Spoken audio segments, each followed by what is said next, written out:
Dans cette situation, est-ce que tu vends, c'est-à-dire que tu paries sur la baisse du marché, ou alors est-ce que tu achètes, c'est-à-dire que tu paries sur la hausse du marché?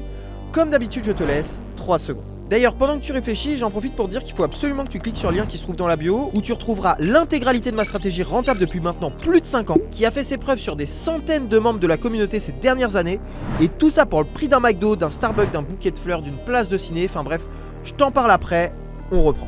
Et d'ailleurs, tu vas voir, cette fois-ci, on va rester sur la même unité de temps, donc ça devrait pas être trop compliqué à suivre. Donc dans un premier temps, comme tu le sais, je cherche à identifier la tendance, et plus particulièrement les structures de marché. Chose que d'ailleurs j'ai remarqué, très peu de gens savent faire correctement. Or là, comme tu peux le voir, j'étais baissier à ce moment-là, puis je suis repassé haussier juste ici, puis repassé baissier à nouveau. Tout ceci n'étant pas des structures de marché, mais du complexe pullback, à ne pas confondre. C'est-à-dire un retracement à l'intérieur de cette impulsion qu'on retrouve juste ici, qui a d'ailleurs été plutôt agressive. Ensuite, comme on peut le voir, je suis repassé haussier en cassant cette structure, mais en la cassant, j'ai liquidé ce niveau. Et comme tu le sais maintenant, étant donné que tu es déjà abonné au compte, lorsqu'on liquide un niveau, le marché a l'habitude de retracer pour faire un nouveau plus haut par la suite. Donc là, il me suffit d'attendre par exemple une confirmation comme la cassure de cette moyenne mobile pour rentrer juste ici, avec un stop juste au-dessus pour me protéger et mettre mon TP à ma prochaine zone de liquidité comme ceci, pour aller chercher bien évidemment l'intégralité de mon mouvement. Donc si tu as pensé à une vente, c'est-à-dire à parier sur la baisse du marché,